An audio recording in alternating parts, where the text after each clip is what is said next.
12 नवंबर 2001 9:05 city Kennedy international airport New York. Flight 587 251 passengers और 9 crew members को लेके JFK एयरपोर्ट से उड़ान भरने वाला था। ATC ने अभी तक कोई भी टेक ऑफ क्लियरेंस नहीं दिया क्योंकि उसी रनवे से एक जापानीज प्लेन बोइंग 747 उड़ान भरने वाला था। 9:13 पर फ्लाइट 587 को टेक ऑफ क्लियरेंस मिल गया। साथ ही साथ ATC ने यह भी बताया कि कुछ ही मिनटों पहले बोइंग 747 का एक विमान ठीक उसी रनवे से टेक ऑफ किया है जहां से अभी आप टेक ऑफ करने वाले हैं। इसलिए हो सकता है कि थोड़ा बहुत टर्बुलेंस का सामना आपको करना पड़े। अमेरिकन एयरलाइन फ्लाइट 587 को अब टेक ऑफ क्लियरेंस मिल चुका था। अब ये प्लेन रनवे से टेक ऑफ करने के लिए तैयार हो गया। टेक ऑफ के करीब 1 मिनट बाद ये प्लेन लगभग 1300 फीट के एल्टीट्यूड पर पहुंच गया। ATC ने कहा कि आप 13,000 फीट के एल्टीट्यूड तक क्लाइंब करते रहें। अब ये प्लेन धीरे धीरे 13,000 फीट के एल्टीट्यूड के लिए निकल पड़ा, लेकिन अचानक से ये प्लेन हिलने लगा। पायलट ने प्लेन को कंट्रोल करने के लिए रडर पेडल का इस्तेमाल किया, जो कि सीधा कनेक्टेड होता है प्लेन के स्टेबिलाइजर से। इस रडर पेडल का यूज करते ही प्लेन और भी अधिक तेजी से हिलने लगा। देखते ही देखते ये प्लेन अनबैलेंस हो गया। पायलट को लगा कि ये सब कुछ टर्बुलेंस के कारण हो रहा है, इसलिए उसने टर्बुलेंस से बाहर निकलने के लिए रडर पेडल की मदद से लगातार प्लेन को कंट्रोल करने की कोशिश कर रहे थे, वहीं इसके स्पीड को भी बढ़ा रहे थे। उन्होंने सोचा होगा कि शायद ऐसा करने से हम इस टर्बुलेंस से बाहर निकल आएंगे, पर असल में ऐसा हुआ नहीं। पायलट लगातार जोरों से रडर पेडल पर अप्लाई कर रहा था, जिसकी वजह से प्लेन कभी लेफ्ट की ओर मुड़ रहा था तो कभी राइट की ओर। फाइनली इस प्लेन के साथ जो हुआ वो आज तक के एविएशन के इतिहास में कभी भी नहीं हुआ। प्लेन का टेल मेन बॉडी से ही उखड़कर अलग हो गया। अब ये प्लेन डगमगाते हुए, अनबैलेंस होते हुए किसी घायल पंछी की तरह सीधे धरती की ओर गिरता चला गया। प्लेन का हाइट भी बहुत ही कम था, इसलिए महज कुछ ही सेकंड्स में ये प्लेन न्यूयॉर्क के एक छोटे से बस्ती में जाकर क्रैश हो गया। प्लेन अभी अभी टेक ऑफ किया था, इसलिए प्लेन के टैंक में बहुत सारा फ्यूल भरा हुआ था। प्लेन जैसे ही धरती से टकराया, एक जोरदार धमाका हुआ। प्लेन के फ्यूल टैंक से सारा फ्यूल बाहर निकल गया और देखते ही देखते पूरा का पूरा प्लेन एक आग के गुब्बारे में समा गया। इस टक्कर की वजह से आसपास के घरों को भी काफी नुकसान हुआ। कई घर तो टूट के ढह गए, जिसकी वजह से 6 लोगों की मौत भी हो गई। उधर प्लेन में भीषण आग की वजह से इसमें बैठे सारे 260 यात्रियों की मौत हो गई। घटना के तुरंत बाद एक रेस्क्यू टीम घटना स्थल पर आग बुझाने के लिए पहुंच गए, पर अफसोस इतने भीषण आग में किसी भी क्रू मेंबर्स और पैसेंजर को बचा पाना इम्पॉसिबल था। आखिर ये प्लेन क्रैश हुआ तो हुआ कैसे? क्या ये प्लेन हाईजैक हो चुका था? क्या किसी ने जानबूझकर इस प्लेन को शहर के बीचों बीच क्रैश कराया? इन सवालों का पता लगाने के लिए इन्वेस्टिगेशन की 2 टीम भी लग गई। पहली टीम पैसेंजर्स का बैकग्राउंड का पता लगा रहे थे, ताकि ये पता चल सके कि प्लेन में कोई टेररिस्ट तो नहीं बैठा था। वहीं दूसरी इन्वेस्टिगेशन की टीम इस केस की छानबीन कर रहे थे। अब इन्वेस्टिगेशन की टीम प्लेन के सारे मलबे की बारीकी से जांच करने लगे, वहीं दूसरी टीम घटनास्थल पर मौजूद आई विटनेस से पूछताछ कर रहे थे, ताकि ये अंदाजा लगाया जा सके कि प्लेन के क्रैश से पहले हालात क्या थी। घटना के 1 दिन बाद ब्लैक बॉक्स का भी पता चल गया। घटना के करीब 1 सप्ताह के अंदर ही प्लेन क्रैश के दौरान बिखरे सारे मलबों को खोज निकाला गया, लेकिन अभी भी प्लेन का टेल मिसिंग था। पर आखिर ये टेल गया तो गया कहाँ? 3 महीने तक लगातार इन्वेस्टिगेशन की टीम प्लेन के टेल की तलाश कर रहे थे। फाइनली उन्हें क्रैश साइट से 1 मील की दूरी पर प्लेन का टूटा हुआ टेल मिल गया। अब इन्वेस्टिगेशन की टीम के सामने ये कंफ्यूजन आ गई कि आखिर प्लेन का टेल उतना दूर गया तो गया कैसे? इसे तो क्रैश साइट में ही होना चाहिए था। वहीं दूसरी और इन्वेस्टिगेशन की टीम सारे पैसेंजर्स के बैकग्राउंड का पता लगाने के बाद भी कोई भी ऐसा शख्स नहीं मिला जो किसी आतंकी संगठन से संबंध रखता हो। इसीलिए इसकी पॉसिबिलिटी बहुत कम थी कि ये घटना किसी आतंकी संगठन ने कराया हो। दूसरी और इन्वेस्टिगेशन की टीम को अब ये समझ में आ चुका था कि इस प्लेन का टेल हवा में ही टूट के अलग हो गया होगा, इसीलिए ये क्रैश पॉइंट से इतनी दूरी पर मिला। पर आखिर ये टेल टूटा तो कैसे टूटा? इसका पता लगाना बहुत ही मुश्किल था।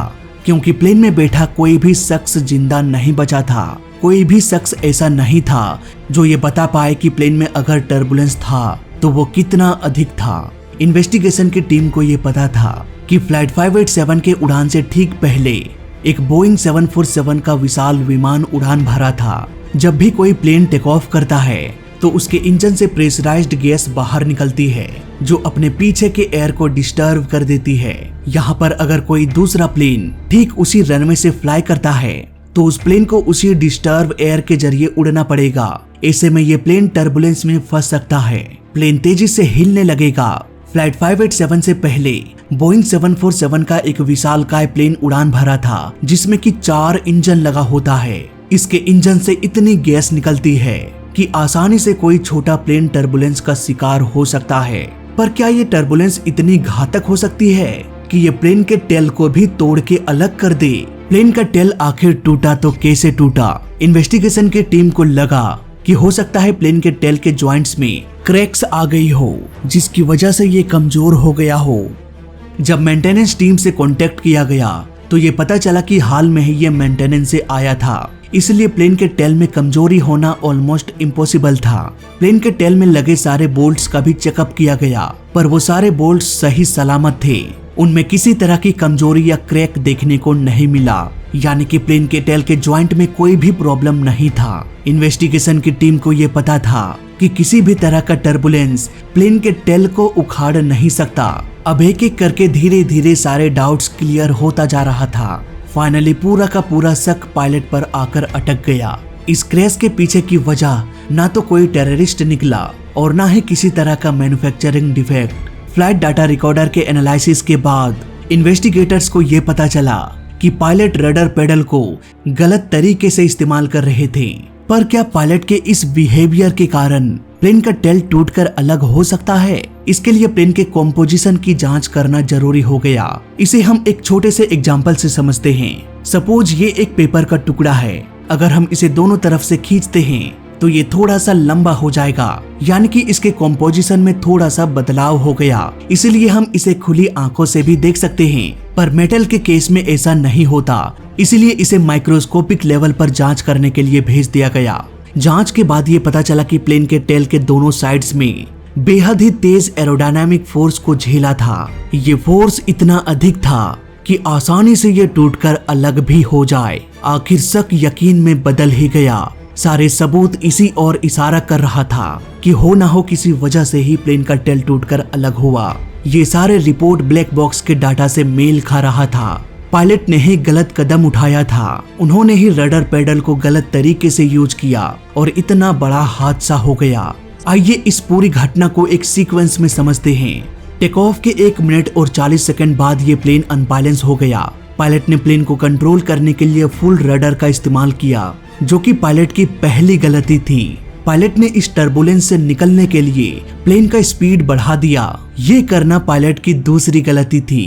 पायलट बार बार रडर पेडल को फुल्ली प्रेस कर रहा था, left right left right left right. ऐसा करने से एयर तेजी से स्टेबिलाइजर से टकरा रही थी, उसे डैमेज कर रही थी। पूरे प्लेन के ढांचे को एक छोटा सा स्टेबिलाइजर ही मोड़ रहा था, वो भी तेज टर्बुलेंस में। इतना जोर ये स्टेबिलाइजर सह नहीं पाया और फाइनली ये टूटकर अलग हो गया और ये प्लेन किसी अपाहिज पंछी की तरह गिर गया।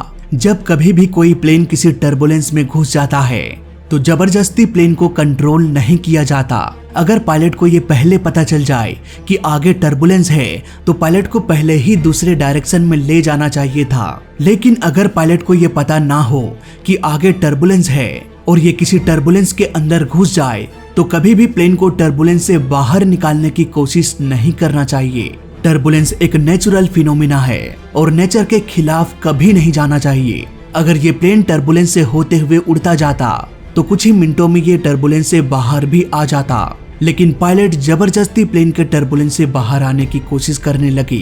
प्लेन का कंप्यूटर इस रडर पेडल पर कोई भी पाबंदी नहीं लगाता, यानी कि पायलट जितना भी चाहे इस रडर पेडल का इस्तेमाल कर सकता है। शायद यही वजह है कि पायलट ने एयरबस के साइड स्टिक का यूज ना करके प्लेन के डायरेक्शन को मोड़ने के लिए रडर पेडल का ही इस्तेमाल किया और इतना स्ट्रेस प्लेन का टेल झेल नहीं पाया और फाइनली ये टूटकर अलग हो गया। तो ये थी कहानी अमेरिकन एयरलाइन फ्लाइट 587 की।